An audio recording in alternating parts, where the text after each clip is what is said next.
So we are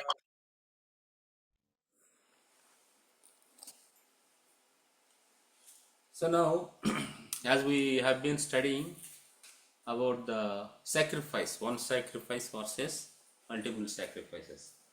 So now today let us turn our Bibles, book of 1 Corinthians chapter. No, go to next slide. Move to next slide. So now we are going to study fat. Last week we saw that mind, right? Mind.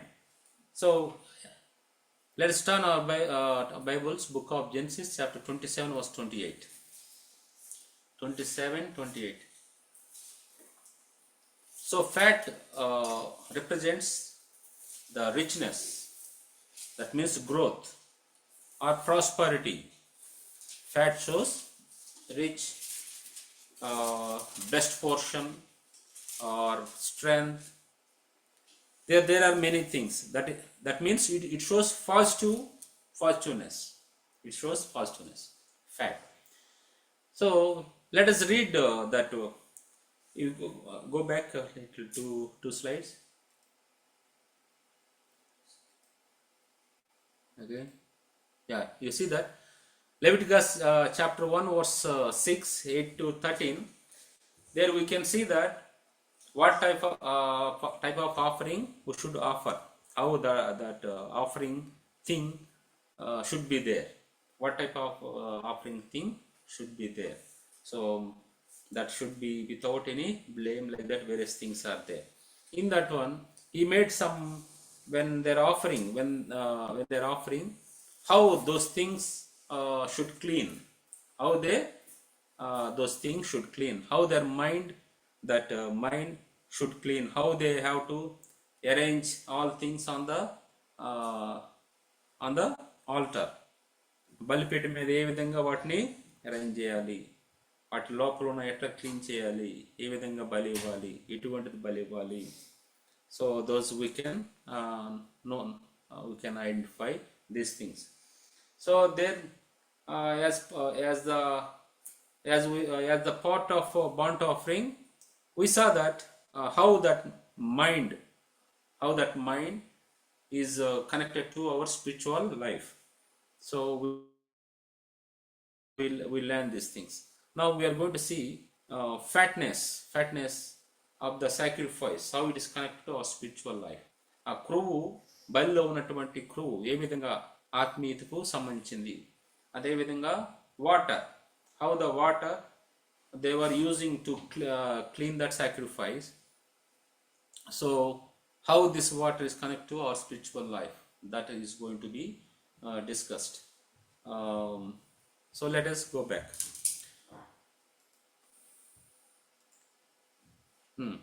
So let us see that fat.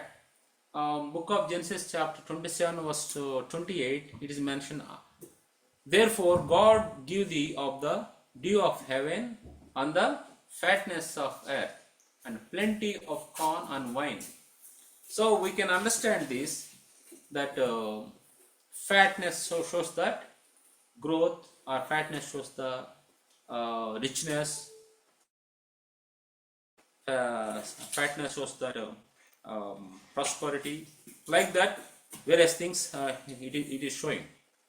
Now if you see book of Genesis chapter 45 verse 18, can anybody open and read Adikanda 45:18, book of Genesis chapter 45 verse 18. Any language you can read. Let them get their father and their families and come back here. I will give them the best land in Egypt, and they will have more than enough to live on. So what he said, that what he said he will give.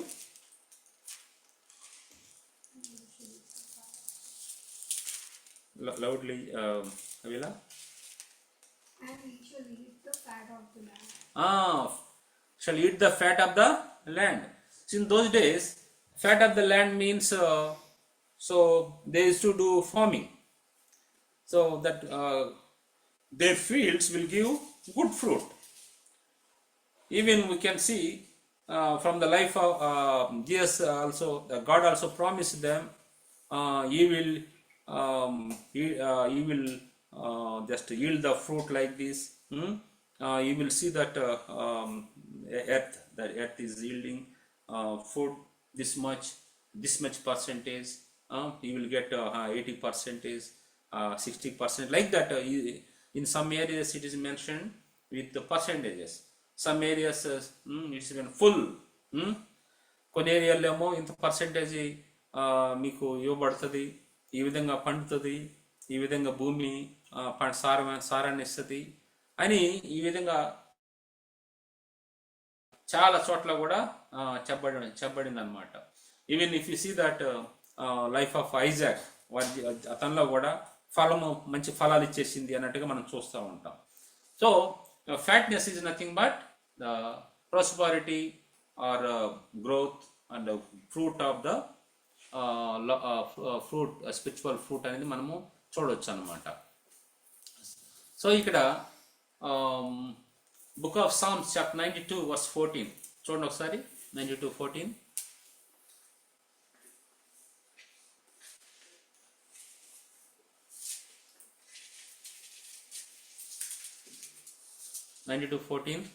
They shall still bring forth fruit in old age. They shall be fat and flourishing.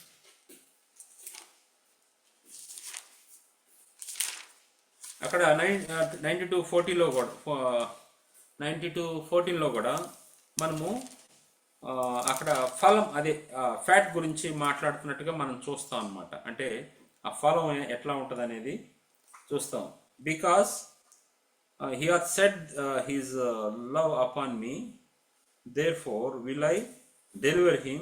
I will set him on high, because he hath known mine name. 91, sorry, just I was reading 91. 92:14. They shall still bring forth fruit in old age. They shall be fat and flourishing. They shall be fat and flourishing. So ఇక్కడ మనము చూడొచ్చు ఏంటంటే వాళ్ళు ఏ విధంగా అభివృద్ధి చెందుతారు, వర్ధిల్లుతారు, వర్ధిల్లటము అనేది కూడా మనం అక్కడ చూడవచ్చు ఫ్యాట్ గురించి. సో చైల్డ్ ఆఫ్ గాడ్, దేవుని యొక్క పిల్లవాడు, అంటే దేవుని కుమారుడు అయినటువంటి అతను, by having good relation with God we can yield the great deal of fruits. దేవునితో సహవాసం కలిగి ఉండటం ద్వారా మనం అనేక ఫలాలు ఫలించవచ్చు. That fruit can be spiritually and physically. ఆ ఒక ఫ్రూట్ అనేది ఆత్మీయంగాను శారీరకంగాను మనం చూడొచ్చు అనమాట. In Old Testament they mention physical. పాత నిబంధనలో శారీరకమైనటువంటి ఫ్రూట్ గురించి మాట్లాడుతున్నాడు. సో క్రొత్త నిబంధనకు వచ్చినప్పుడు we can see that spiritual fruit is very important. ఆత్మీయ, అట్లనే శారీరకమైన ఫ్రూట్ వద్దని కాదు.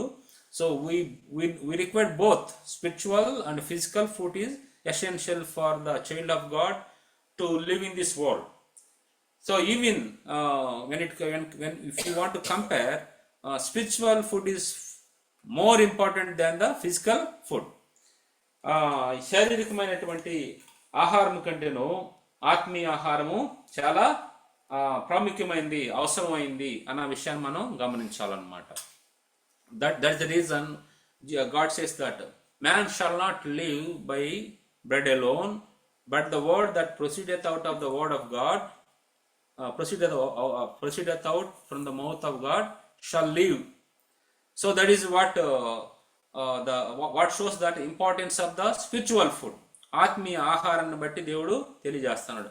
మనుషుడు రొట్టె వలన మాత్రమే కాదు కానీ దేవుని నోటి నుంచి మాట వలన జీవించును అనే దాని గురించి అక్కడ మాట్లాడుతున్నాడు. దేర్ వాజ్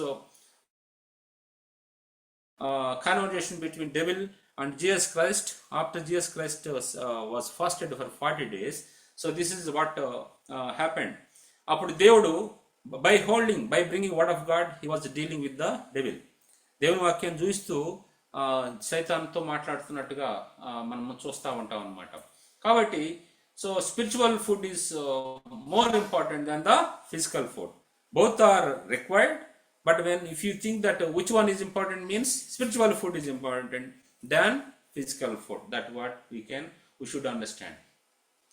ఇక్కడ మనం గమనించాల్సింది ఏంటంటే, ఈ యొక్క ఫ్యాట్ గురించి మాట్లాడుతూ ఫ్యాట్ అనేది రిచ్నెస్ గురించి, అది ఈ యొక్క ఏదైతే బలిస్తున్నారో అది ఏ జంతువు అయినా కావచ్చు, దాంట్లో ఈ ఫ్యాట్ అనేది చాలా ఇంపార్టెంట్ అన్నమాట. చాలా ఇంపార్టెంట్, అది చాలా అవసరమైంది, అది చాలా టేస్ట్ అన్నమాట. మనం చూడండి, ఏదైనా whenever we go to bring some meat or anything, so maximum people will say that okay, avoid that fat, fat ని తీసేయమంట. ఎందుకంటే without fat, when we eat, it will not be that much taste. With fat, it will create some nuisance to the body. కొవ్వు ఉండటం ద్వారా మన శరీరానికి కొంచెం హానికరం, కానీ కొవ్వు కానీ మనం తినే ఆహారంలో లేకుండా ఉంటే అదంతా టేస్ట్గా అనిపించదు. అందుకనే whenever they come to the altar to offer the sacrifices, to offer some sacrifices, they used to ensure that is a fatty, strong, healthy animal. Fatty healthy animal, అది ఒక బలమైంది, ఎటువంటి రోగం లేనటువంటిదిగా ఉండాలన్నమాట. అది ఆ బలిపీఠం దగ్గరికి తీసుకొస్తా ఉంటున్నప్పుడు అది ప్రభుకి fat is very pleasing thing for the lord. ఏదైతే కొవ్వుందో అది దేవునికి చాలా ప్రీతికరమైంది అనమాట. As it shows the richness, the best portion of that sacrifice, that is strength. ఇంకొకటి చూడండి, మన కోపం వచ్చినప్పుడు అరే వీడికి బాగా కొవ్వు పట్టిందిరా అంటారు. ఏంటి? సో కొవ్వు పట్టేసింది అంటారు. ఎందుకంటే వాడికి అది ఉందనుకో, వాడిని కంట్రోల్ చేయడం కష్టం. అంటే అంత స్ట్రాంగ్గా, అంత పవర్ఫుల్గా ఉంటాడు అనమాట. That will give that much strength అనమాట. So God is expecting that thing. God is wanting that one. ఎందుకంటే అది నీ యొక్క స్ట్రెంగ్త్, నీ స్ట్రెంగ్త్ నాకు కావాలి. I want your strength. నీ యొక్క శక్తి నాకు కావాలి. ఏదైతే అది ఉందో అది నాకు కావాలి. నీ టాలెంట్ ఉందో అది నాకు కావాలి. Talent for Christ. నీ తలంతు ప్రభు కొరకు కావాలన్నమాట. నీ యొక్క బెస్ట్ పోర్షన్ అని ప్రభుకి కావాలి. నీ బెస్ట్ థింగ్ అని ప్రభుకి కావాలి. Whatever things we consider that those are best in our life, that we should give to Lord. Fat is the best part of the animal. Fat is the best part of animal. At same way, best part of his beloved children, best part of the people who were created in his own image, for whom Jesus Christ died, they should give best part of their life to the lord Jesus Christ. ఎవరైతే ఆయన రూపంలో, ఆయన పోలిక చొప్పున రూపించబడినారో వారి నుంచి దేవుడు మంచిది కావాలి అనుకుంటున్నాడు. ఎవరి కోసం చనిపోయాడో వారి నుంచి, ఎవరి కోసం చనిపోయారో వారు ఆయనకి మంచిది ఇవ్వాలి అని ప్రభు ఆశపడతా ఉన్నాడు. మనము బెస్ట్ ఇవ్వాలన్నమాట. Always we should give best to the Lord. ఇక్కడ చూస్తే అక్కడ ఏంటంటే what are the best things we can give అని అంటే, చాలా మంది అంటారు నేను అది ఇస్తాను ఇది ఇస్తాను అంటారు. So because of that is excess, వాళ్ళకి అది ఎక్కువైంది కాబట్టి ఇస్తానంటారు. That is not what God is expecting. Even though that is less for you, you have less with you, but if you think that is very valuable for you, that you have to offer. నీ దగ్గర తక్కువ ఉన్నా కూడా అది నువ్వు చాలా విలువైందని భావిస్తే అది ఖచ్చితంగా నువ్వు దేవునికి ఇవ్వగలిగే మనసు నీకు ఉండాలి. That is the best thing what God expect. నీకు ఏదైతే ప్రాముఖ్యమైందంటావో, ఏదైతే విలువైందంటావో అది ప్రభు అడిగినప్పుడు ఇవ్వగలిగితే that is the great thing. That is how God will come to know that you are giving preeminence to him. నువ్వు ఎప్పుడైతే నీకు విలువైనటువంటి, నీకు శ్రేష్టమైన అనుకుంటావో అవి దేవుడు అయినప్పుడు ఇస్తే, అప్పుడు దేవుడిని నువ్వు ప్రేమిస్తున్నావు, దేవునికి మొదట ప్రాధాన్యత ఇస్తున్నావు అని ప్రభుకి అర్థమవుతుంది అనమాట. You know that after decades of waiting for the child. So finally Abraham got, after 25 years, the child. Maybe when he born in old days, maybe he was enjoying with him. Maybe he was enjoying with him. We don't know. But one thing was true, that God one day decided to ask him for offering. దేవుడు ఒక దినాన అతను అబ్రహాము తనకి వృద్ధాప్యంలో పుట్టిన కుమారుడు కాబట్టి బహుశా అతనితో సంతోషం గడిపొండొచ్చు, వాగ్దాన పుత్రుడు కాబట్టి గడిపొండొచ్చు, ఎక్కువ గడుపుతూ ఉండొచ్చు, అది కరెక్ట్ తెలియదు. కానీ దేవుడు తన్ని బలిగా ఇవ్వమని ప్రభు తన్ని కోరినాడు. ప్రభు కోరినప్పుడు it was great pain for him, it was great testing for him. అది అతనికి చాలా గొప్ప పరీక్షగా ఉంది, అది చాలా బాధాకరంగా ఉంది అతనికి. అయితే తను he kept two things before him. రెండు అతను ముందు ఉంచుకున్నాడు. One side God is there, one side son is there. దేవుడు కుమారుడు ఇద్దరు కూడా ఎదురు ఉన్నారనమాట. Then he decided which is important for me, నాకు ఏది ప్రాముఖ్యమైంది ఈ రెండిట్లో. This is the time I should decide. నేను ఈ సమయం నేను నిర్ణయించుకోవాలి ఏది ఇంపార్టెంట్ నాకని. So later he realized that which is important. He decided God, the one who gave my Isaac to me, is the one who needed for me. So ఎవరైతే ఇస్సాకు నాకు ఇచ్చాడో ఆ దేవుడు నాకు కావాలి, అతనే నాకు అవసరమైన ఆయన అని అతను మాట్లాడినాడు. Even though Isaac die, God is able to make him to live or to give life and make him living creature. God can make anything. That is what he understood.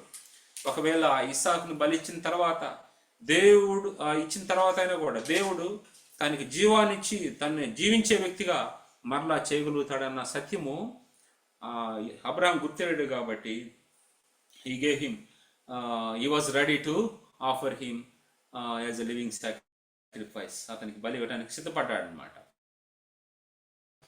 So now what is the best thing that we have, that we can offer to the Lord? So మనం కలిగి ఉన్నటువంటి, మనకు దేవుడు ఇవ్వగలిగినటువంటి ఏమున్నాయంటే, so our best time, our worship. So we should worship God, we should not pray, we should worship. We should not ask, Lord, do this one, give me that one. We should not. We should worship, we should give. Lord, you did these things for me, you did this thing for me, you gave this thing for me, this is my life, that is how I was living, that is how we have to worship him. Best worship you have to offer to the Lord. Best devotion, what is that? Best devotion you have to offer to the Lord. See, clear that table. See, ఎన్ని cover అయిపోయింది అట్లా.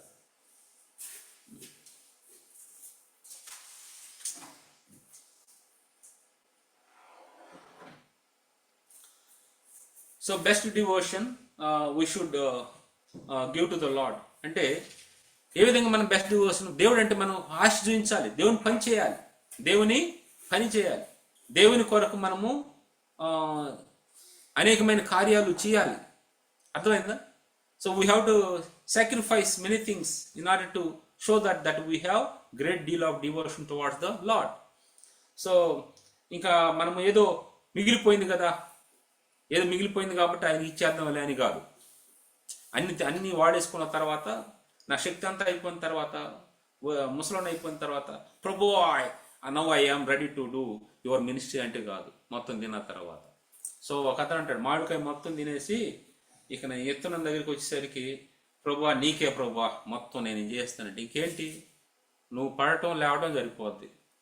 నీకు 2 కాళ్ళు, నీ కాలుతో పాటు ఇంకో 3వ కాలు, ఒక కర్ర వస్తుంది. అప్పుడు వచ్చి నువ్వు నేను సేవ చేస్తానని ఎట్లాగా? నీకు మంచిగా ఉన్నప్పుడు, నువ్వు హెల్దీగా ఉన్నప్పుడు, స్ట్రాంగ్ ఉన్నప్పుడు నువ్వు ప్రభు పని చేయాలి. అంతేగాని మొత్తం నేను లోకం కోసం వాడిన తర్వాత then I will do the ministry అని నేను అన్నానంటే అంత మంచిది కాదు. So we have to give best. Some people will give their best to the world and they will give least worst things to the Lord. They will keep ready. Then what God will do with that one? నీ వయసు అంతా అయిపోయి అంత చేసిన తర్వాత అంటే కాటికి కాళ్ళు చాపిన ముదుసలి కాపువాడు అని అంటాడు. అంటే కాలు చాపినటువంటి అంటే చనిపోయే పరిస్థితికి వచ్చినప్పుడు ప్రభు నేను ఇది చేస్తాను అది చేస్తానని అంటే నువ్వు నీకు ఆరోగ్యం ఉన్నప్పుడు నీకు మంచిగా ఉన్నప్పుడు నువ్వు అది చేసేవి ఇది చేసావు నా పని ఏం చేయలేదు అన్నట్టుగా దేవుడు బాధపడతాడు. So we have to give best things. అట్లని మీరు పని చేయొద్దు అనేం కాదు, అన్ని చేయాలి. అవి చేసుకుంటూ ప్రభు పనికి ప్రాధాన్యత ఇచ్చి ముందుకు వెళ్తూ ఉండాలన్నమాట. అంతేగాని మనము ఏదో మనలో అంత అయిపోయిన తర్వాత ఇది ఉంది కదా అనేసి నువ్వే వాడేసుకుంటే కాదు. So let us think about one incident from the word of God, from the book of 1 Samuel chapter 2 verse 11 to 18. 1 సమూయేలు 2వ అధ్యాయము 11వ వచనం నుంచి 18వ వచనం వరకు ఒక సంఘటన మనం చూద్దాం. You know very well about this incident. ఈ యొక్క సంఘటన గురించి మీకు బాగా తెలుసు అన్నమాట. అక్కడ చూడండి verse 11. Elkanah went to Ramah to his house, and the child did minister unto the Lord before Eli the priest. అక్కడ ఏలియా అంటే యాజకుడిగా ఉన్నాడు. అక్కడ షిలోహులో ఎలై యాజకుడిగా ఉన్నాడు. అప్పుడు సమూయేలు చిన్న పిల్లవాడుగా మందిరంలో విడిచిపెట్టబడి అక్కడ అతను సేవ చేస్తున్నాడు దేవుని యొక్క ఇంట్లో. సమూయేలు చిన్న బాలుడు.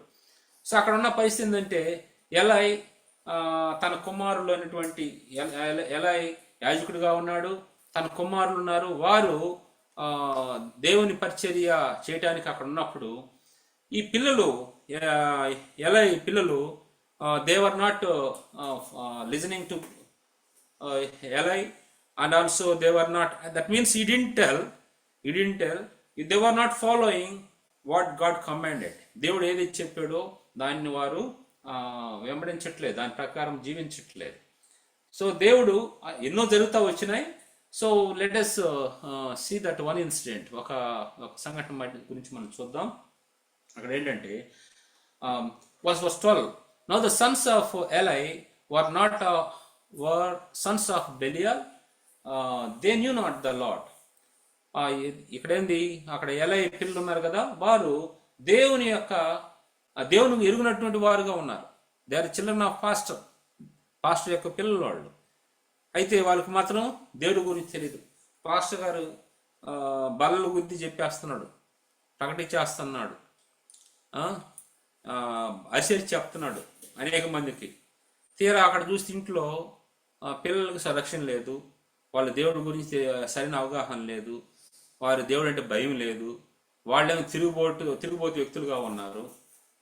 వారు చాలా రెబలియస్ పీపుల్గా వాళ్ళు ఉన్నారు. కానీ పాస్టర్ గారు మాత్రం అందరికి నెత్తిని చేయబెట్టి ప్రార్థన చేస్తూ ఉన్నాడు. చాలా అందరినీ ఎంతగానో ప్రోత్సహిస్తూ ఉన్నాడు. ఇంట్లో చూస్తేమో పిల్లలు వాళ్ళ నెత్తిన మీద పెట్టడానికి అసలు దగ్గర రానియట్లేదు అన్నట్టుగా ఉందన్న పరిస్థితి. వాళ్ళకి చెప్పలేకపోతున్నాడు. వాళ్ళకి తెలియదు దేవుడు అంటే ఎవరనేది, వాళ్ళకి దేవుని యొక్క శక్తి తెలియదు. వాళ్ళు ఇష్టానుసారంగా వాళ్ళు ఉన్నారు. కానీ బయట వాళ్ళకి మాత్రం గొప్పగా ఇట్లా ఇది పరిస్థితి అనమాట. దేవుడు అందుకని అంటున్నాడు, సెట్ రైట్ యువర్ హౌస్, నీ యొక్క ఇంటిని సరిగా పెట్టుకో అని చెప్తున్నాడు మనకి. ఇంటిని సరిగా పెట్టుకోవాలి, మనం ఇంటిని సరిగా పెట్టుకోవాలి. సో తర్వాత మనం బయట వారి గురించి ఆలోచించాలన్నమాట. సో అక్కడ చెప్పండి ఏంటంటే వాళ్ళు చేసిన ఒక సంఘటన ఎంత అంటే భయంకరమైందో మనం అర్థం చేసుకోవాలి ఇక్కడ. So now we are talking about fat. So that fatness how it connected to the Lord. So will see that one. చూడండి అక్కడ తర్వాత ఏమంటున్నాడు, priest custom. What is the custom with the people was that when any man offer sacrifice, the priest servant came while the flesh was in seething with flesh hook of 3 teeth in his hand. అది ఎట్లా ఉంటుందంటే మనకి ఒక యాజకుడు అక్కడ ఏం చేస్తారంటే ఏదైనా బలి అర్పణకు వచ్చినప్పుడు వాళ్ళు అక్కడున్న వారు ఏం చేస్తారంటే మొత్తం ఉడికిచ్చిన తర్వాత ఆ మొత్తం సారాంశం చెప్తానండి, మీరు చదవండి. మొత్తము అది ఉడికిచ్చిన తర్వాత కొవ్వు అనేది కరిగిపోతే that will go to the Lord in the form of that's what we can ignition something in the form of that one, it will go to God. ఆ కొవ్వు అంతా కూడా ప్రభు ఆగ్రహాన్నిస్తాడనమాట. సో తర్వాత ఏం చేస్తారు, ఆ ఫ్లష్ ఏం చేయాలంటే ఈ యాజకుని పిల్లలు వచ్చి చేయించినప్పుడు ఆ హుక్ 3 పాయింట్ హుక్ ఉంటే ఆ హుక్తో వాటిని గుచ్చినప్పుడు లోపల ఎంతైతే వస్తుందో అది వాళ్ళకనమాట. ఎవరికి? యాజకుడు వాళ్ళ పిల్లలకి అనమాట. So that after burning the fat, అంటే ఉడికిచ్చిన తర్వాత ఏదైతే ఉంటుందో దాంట్లోది అతను యాజకుడు తన పిల్లలు తీసుకుంటారు. ఆ హుక్ ద్వారా ఎన్ని ముక్కలు అయితే వస్తాయో దానికి గుచ్చినప్పుడు 3 పాయింట్ హుక్ అనమాట. ఎప్పుడైతే గుచ్చినప్పుడు ఎన్ని అయితే వస్తాయో దాన్ని వాళ్ళు తీసుకోవాలన్నమాట. అయితే వీళ్ళు ఏం చేశారంటే వీళ్ళకి ఫ్యాట్ ఎక్కువైపోయింది. ఏంటి? వాళ్ళకి కోబట్టింది, వాళ్ళకి ఫ్యాట్ ఎక్కువైపోయి ఎందుకంటే ఫ్యాట్ అంతా తీసేసిన తర్వాత తింటే అంత టేస్ట్గా అనిపించదు కదా. సో వాళ్ళకి ఆ మాంసం తిని తిని తిని వాళ్ళకి కళ్ళు అగపడకుండా, సో వాళ్ళు అసలు వాళ్ళ ఆర్డర్ మర్చిపోయారు అసలు. They forgot there order because of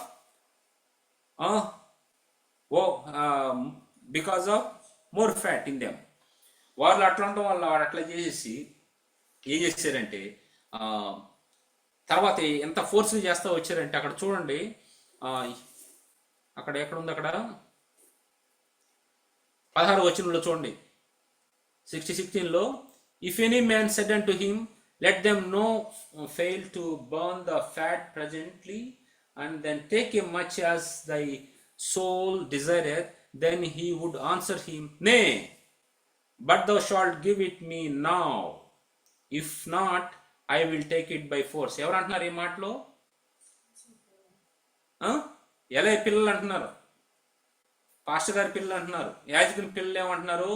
అప్పుడు దాకా మేము ఉన్నాం, వాళ్ళు ఉడికిచ్చినది తీసుకోండి అంటే కాదు, మాకు ఇప్పుడే కావాలంటావని అంట. అక్కడ 15 వచ్చింది, ఇదిగాక వారు క్రొవ్వును దహింపక మునుపు యాజకుని పనివాడు వచ్చి బలి పశువును వధించిన వానితో యాజకునికి వధించుటకై మాంసమిమ్ము, ఉడకబెట్టిన మాంసము అతని యొద్ద తీసుకొనడు, పచ్చి మాంసము కావాలను అని చెప్పు వచ్చెను.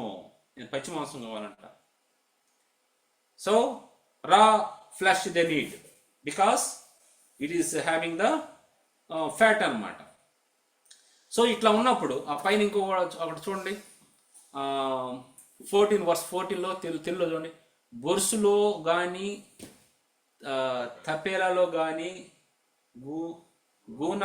గూనలో కానీ కొండలో కానీ అది గుచ్చినప్పుడు, అంటే దేంట్లో వండితే, if you are cooking in బొరుసు లేకుంటే తపేలా దేంట్లో వండితే దాంట్లో ఈ ఉక్కుతో గుచ్చుతారనమాట.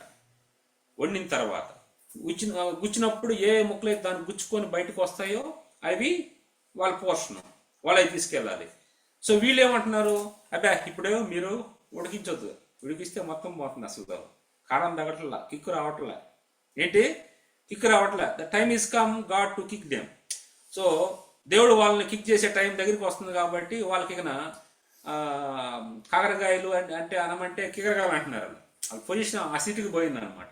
ఇప్పుడు చూడు అక్కడ జరిగింది ఏమంటే, సో అంతవరకు వాళ్ళు మామూలుగానే ఇట్లా గుచ్చి వచ్చిందని తీసుకుని తింటా వస్తున్నారు. తర్వాత వచ్చేసరికి వాళ్ళలో వ్యతిరేకత అనేది rebellious nature gone one step ahead. The rebellious nature which was there strongly in them, so that gone it left, that now they become children of devil using those people to do things against God. యొక్క సైతాను వారి పిల్లలను దేవుని క్రియలకు వ్యతిరేకంగా చేయడానికి ఆ విధంగా వాడుతుంది. why they are doing means there is no room for the word of God in them. దేవుని యొక్క వాక్యము వారి జీవితాల్లో లేదు కాబట్టి ఆ విధంగా సైతాను వాళ్ళని వాడుకుంటా ఉంటుంది. If you and me are living a life without word of God in our lives, without giving room for the Lord in our lives, so that is the way devil also will use us, will move us as it's an instrument. We know that great people, greatly used by the Lord, such type of people later in the different level of or one of the levels of their life, they became the instruments of the devil. We can see in the Bible, even real life also many things are happening like that. So when they preach, many people used to turn, but when time comes, this person also run away from the Lord. They mingled in the world, they forgot God, they became worldly people. That is, we can understand from many people's lives. వీళ్ళు ఇక్కడ చూస్తే, వీళ్ళ పరిస్థితి చూస్తే, వాళ్ళు ముందు ఏ విధంగా system ఉందో ఆ విధంగా తీసుకుంటూ తర్వాత వచ్చేసరికి ఇక చాలా రెబల్గా అయిపోయి వారి మీద అక్కడ కుకింగ్ చేసే వారి మీద, ఆ వంట చేసే వారి మీద, ఆ ఉడికిచ్చే వారి మీద, బలర్పించే వారి మీద ఇక ఆ విధంగా తిరుగుబడుతూ ఉన్నారు. వారిని మీద బలవంతంగా అట్లా మాకు ఇట్లా కావాలని అంటూ ఉన్నారు అనమాట. వాళ్ళు చాలా నెమ్మది చెప్తా ఉన్నారు, మీరు ఇదిగాక వారు కొరిన దైవానికి మునుపు యాజకుని పనివాడు వచ్చి బలిపశువును వధించిన వానితో యాజకునికి వండించుడికాయ మాంసము ఇమ్ము, యాజకునికి వండించడం మాంసం ఇవ్వాలి, ఉడకబెట్టిన మాంసం అతడిని ఎందుకు తీసుకొనడు. ఎవరు చెప్పారు ఉడకబెట్టిన మాంసం తీసుకోండి అంటే అతను. సో అతను తీసుకోవాలి, యాజకుడే నువ్వు చేయకపోతే, if priest is not following, who will follow? Priest is the one who is supposed to follow and set an example so that other people may follow. If pastor is not following, who will follow? If servant is not following, the minister of the Lord is not following, who will follow? He has to set an example so that other people also may follow. వారు నడవకుండా వేరే వాళ్ళు నడవమంటే ఎట్లా నడుస్తారు? ఆ విధంగా కాకుండా ఇది అంటున్నాడు, అతను ఏ విధంగా పని ట్రైనింగ్ ఇచ్చేసాడంటే, మా యాజకుడు అంట ఇది అంగీకరించాడంట. ఏంటి? క్రొవ్వును దహించొద్దు. ఎందుకు దహించావంటే అది పోద్ది, టేస్ట్ ఉండదు. దహించితే దేవునికి పోద్ది కదా.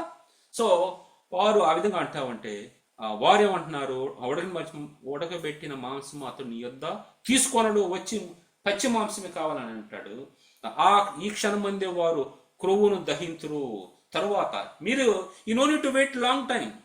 So now they are going to burn this fat. You people may be thinking burning it will take time. That's why your priest may not wait. So that maybe you are thinking. So don't worry, we will not delay. Immediately now we will burn that fat. వాళ్ళు ఎంతగా తగ్గించాలో, ఎంత త్వరగా వాళ్ళకి చెప్పాలో, ఎంత convince చేయాలో అంత convince చేస్తున్నారు వాళ్ళు. ఎందుకు? ఒక క్రమం ఏదైతే what God set the order that should be followed. So if they fail to follow, they will see the punishment. వారు కానీ ఆ క్రమాన్ని పాలించకపోతే వారు శిక్ష అనుభవిస్తారు. సో ఆ శిక్ష వాళ్ళ మీద రావద్దనేసి అక్కడ పనిచేసేవారు, the workers, those who are working there, Levites, so they are doing their level best. అయితే లేదు, ఇప్పుడే కావాలి, మాకు ఉడక ముందే కావాలి అని కంప్లీట్గా వాళ్ళు అక్కడ మిస్గైడ్ చేస్తా, కంప్లీట్గా అక్కడ దేవునికి కోపం తీసుకొస్తా, అంటే ఇక ఉగ్రత తీసుకొచ్చే ప్రభావం వాళ్ళు కలిగి ఉన్నారు. అంటే అటువంటి ప్రవర్తన వాళ్ళు కలిగి ఉన్నారు. వారు అప్పటికి ఏమన్నా ఎంత కన్విన్స్ చేస్తానంటే, నీ మనసు వచ్చినంత మట్టుకు తీసుకోవచ్చు, అది కడిగిచ్చిన తర్వాత వానితో మనిషి చెప్పిన, అక్కడ ఏమన్నాడు, తీసుకొని వచ్చునని వానితో ఆ మనిషి చెప్పిన ఎడల వాడు అలాగవద్దు, ఇప్పుడే ఇవ్వలేను. ఇది ఎట్లా ఉందంటే మీకు ఏమైనా గుర్తొస్తుందా? So what we discussed in the time of worship message, that one morsel of food, one morsel of meat, how the Esau he lost his birthrights, he sold his birthrights for one morsel of meat, he sold his birthrights. అది ఒక పూట కూటుకోరు.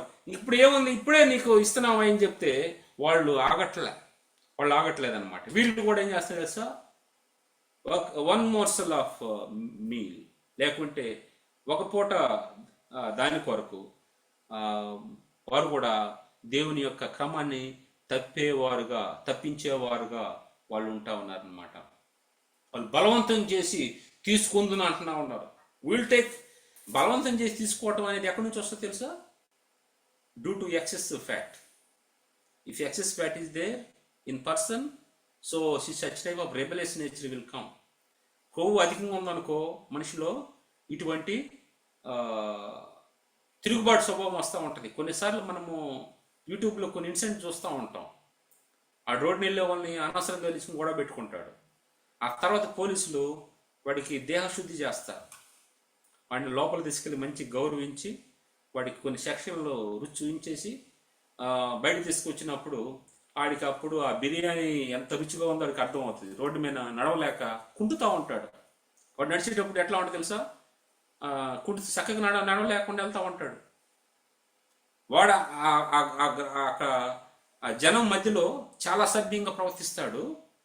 తర్వాత వాడి పాపం అట్లా వచ్చినప్పుడు, ఒక time వచ్చినప్పుడు వాడికి అట్లా శిక్ష చేసినప్పుడు, అప్పుడు వాళ్ళు వాడు జీవిత విధానంలో, వాడు నడిచే విధానంలో, లేకుంటే వాడి ప్రవర్తన విధానంలో చాలా మార్పు వచ్చే ఉంటుంది. మంచి బాలుడైపోతాడు. ఎప్పుడు? ఆ పనిష్మెంట్ వచ్చినప్పుడు. మీకు ఈ పనిష్మెంట్ రాకూడదు, మిమ్మల్ని ఇటువంటి ఉగ్రతకు పాలు రావద్దు, కాబట్టి మీరు వెయిట్ చేయండి. ఆ తర్వాత దహించిన తర్వాత, ఏదైతే ఉడికించిన తర్వాత, ఆ ఫ్యాట్ పోయిన తర్వాత మీరు తీసుకెళ్ళండి, మీకు ఎంత కావాలని అంత తీసుకెళ్ళండి. ఇంతకుముందు 3 books ఇస్తున్నామా, అదే 3 సార్లు ఇట్లాగా 3 books ఉన్నది 3 times అన్నది వచ్చిందని ఇస్తున్నామా, లేకుంటే మీకు ఇంకంతకుమించి ఎక్కువ కావాలంటే తీసుకెళ్ళండి అని చెప్తా ఉన్నారు అక్కడ. కానీ వాళ్ళు మాత్రం వెయిట్ చేయట్లే. అందువల్ల ఏమైంది తెలుసా? వాడు ఇప్పుడే కావాలి, మాకు ఇట్లే కావాలని వాళ్ళు అంటా ఉంటే, verse 17 మనం చూడొచ్చు. Wherefore the sin of the young man was very great before the Lord, for men abhorred the offering of the Lord. చూడండి, అందువలన జనులు యెహోవాకు నైవేద్యము చేయుటయందు అసహ్యపడుటకు ఆ యవనులు కారణమైరి గనుక వారి పాపము యెహోవా సన్నిధిని బహు గొప్పదైంది. Have you ever seen this statement? వారి పాపము యెహోవా సన్నిధిని గొప్పమైందని. When Jesus was talking about the sin of Sodom and Gomorrah, their sin, their cry was great before the Lord. వారి యొక్క అక్కడ ఉన్నటువంటి సఫర్ అవుతున్నటువంటి సొదొమ గొమొర్రా ప్రజల యొక్క ఆ ఏడుపు వల్ల, ఎవరైతే సఫర్ అవుతున్నారో వారి ఏడుపు దేవుని సన్నిధిలో చాలా గొప్పది అనిపించింది. వాళ్ళ పాపం, వాళ్ళు చేసిన పాపం చాలా గొప్పది అనిపించింది. వాళ్ళు వేరే వేరే వాళ్ళ పక్షం చేస్తుంటే ఆ ఏడుపు దేవుని వద్దకు వెళ్ళిపోయింది, వారి పాపం దేవుని వద్దకు వెళ్ళిపోయింది. సో వారి పాపం చాలా గొప్పది అయ్యేసరికి దేవుడు వాళ్ళని నాశనం చేసేసాడు.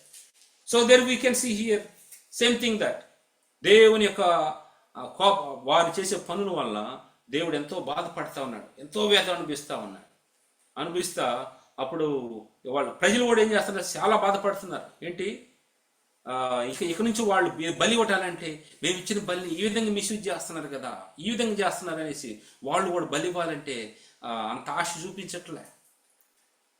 చూపించట్లేదు. అంటే బలి ఇవ్వట్లేదంటే you are not offering to the Lord. దేవునికి నువ్వు నువ్వు బలి ఇవ్వట్లేదు. ఎందుకు ఇవ్వట్లేదు? చిల్డ్రన్ ఆర్ ద రీజన్, ఆ young men are the reason. ఆ యవనస్తులు కారకులుగా, ఒక అడ్డు బండలుగా ఉన్నారు, అడ్డు గోడలుగా ఉన్నారు. దేర్ హిండ్రెన్స్, వారు అడ్డంకుగా ఉన్నారు. అందువల్ల దేవుని కార్యాలు జరగట్లేదు. Question for us, are we hindrance for the ministry of the Lord? Are we hindrance for the work of the Lord? What way we are supporting to the work of the Lord? What way we are supporting to the growth of God's ministry? సో ఏ విధంగా ఉంటున్నాం మనం దేవుని పనులు ఎట్లా ఉంటున్నాం? How is our initiation for the propagation of the kingdom of God? దేవుని యొక్క రాజ్య వ్యాప్తిలో మన యొక్క ఇన్వాల్వ్మెంట్, మనం ఏ విధంగా ఉంటున్నాం, మన యొక్క పని అక్కడ ఎట్లా ఉంటుంది? సో మనము ఎన్ని ఆలోచించాలి. Before going to participate in the Lord's table we have to examine ourselves. వాళ్ళ పనులను బట్టి, వాళ్ళ క్రియల వల్ల అక్కడ ప్రజలు బలి అర్పించే ప్రజలు వాళ్ళు భయపడతా ఉన్నారు. They are getting scared because of this people behaviour. వీళ్ళు సేవకుని కొడుకులయ్యండి, సేవకుని పిల్లలయ్యండి అనేక మందిని ఎంకరేజ్ చేయాల్సిన బానిచ్చి వాళ్ళు దేవునికి వ్యతిరేకమైన కార్యాలు చేస్తూ ఉంటే ఎట్లా ఉంటుంది? అది దేవుడికి చాలా బాధ అనిపించిందండి. ఈ యవనులు కారణమేరండి. దీనికి యెహోవా నైవేద్యం చేయుట యందు అసహ్యపడుటకు ఆ యవనులు కారణమైరి గనుక జనులు యెహోవాకు నైవేద్యం చేయుటకు అసహ్యపడుటకు ఆ యవనులు కారణమైరి గనుక వారి పాపం యెహోవా సన్నిధిని బహు గొప్పదైన. నెక్స్ట్ ఏం చేశాడు దేవుడు గొప్పదైనప్పుడు? బాలుడైన సమూయేలు నారతో చేయబడిన ఏఫోద్ ధరించుకొని యెహోవాకు పరిచర్య చేయుచుండెను. బట్ సమూయేల్ ఒకవైపు ఏమో పాస్టర్ గారి పిల్లలు ఆ విధంగా ఉంటే, ఇంకొక వైపు బాలుడైనటువంటి సమూయేలు ఏం చేస్తున్నాడంట? ఏఫోద్ ధరించుకొని పరిచర్య చేస్తా ఉన్నాడనమాట. But Samuel ministered before the Lord being a child గడెడ్ విత్ ఏ లినెన్ ఎఫోద్. అతను చిన్నవాడై ఉండి దేవుని సన్నిధిలో దేవుని యొక్క మంచం దగ్గర పరిచర్య చేస్తూ ఉంటే, పెద్దవాళ్ళైనటువంటి వాళ్ళు, పిల్లలు నడిపించాల్సినటువంటి వారు, అనుభవం ఉన్నటువంటి వాళ్ళు, పిల్లల్ని గైడ్ చేయాల్సినటువంటి వారు, పిల్లలు తప్పు చేస్తుంటే చేయొద్దని చెప్పాల్సినటువంటి వారు, వాళ్ళు ఏం చేస్తా వచ్చారు తెలుసా? దేవుని పిల్లలు చేయాల్సిన పని కూడా చేయకుండా, నువ్వు ఇట్లా చేయని చెప్పాల్సిన అవసరం లే, నువ్వు అట్లా చేసే వాళ్ళని, మంచి చేసే వాళ్ళని కూడా చేయకుండా అడ్డంగా ఉంటా వచ్చారు పెద్దవాళ్ళైనటువంటి వారు. So how are we elders and children? How are we? How is our behavior? How is our initiation in the works of the Lord? దేవుని యొక్క పనిలో మన యొక్క ఇన్వాల్వ్మెంట్ ఎలా ఉంటుంది? ఏ విధంగా మనం చేయగలుగుతున్నాం? చూడండి, వాళ్ళు ఏ విధంగా అట్లా ఉన్నప్పుడు దేవుడు అంట చాలా ఆయన సన్నిధి బహు గొప్పదైందంటే ఎంత బాధపడుతూ ఉంటాడు. మీ తర్వాత చదవండి అక్కడ ఇవి వాళ్ళ తర్వాత శిక్షిస్తాడు దేవుడు severely. He punished them. One day they died. One day they died in the war. పిల్లలు ఇట్లా చనిపోయారని వచ్చి వాళ్ళు చెప్తే ఏలీ కూడా పాపం అక్కడ ఎక్కడైతే కూర్చున్నాడు వెనకబడిపోయి మెడీకి చనిపోతాడు. అతను కూడా చనిపోతాడు. సో ఈ విధంగా అక్కడ మనము శిక్ష అనేది మనం చూస్తాం అన్నమాట. కాబట్టి what we should understand, fat is belongs to God, best is belongs to God in our lives. Best is belongs to God, that we should know, that should be offered to the Lord. What you feel that is the greatest thing, important thing, that you should offer to God. God will feel happy, God will rejoice in that one. God may bless the scriptures. Amen. So let us prepare for the breaking bread. Let us see that few verses from the scripture.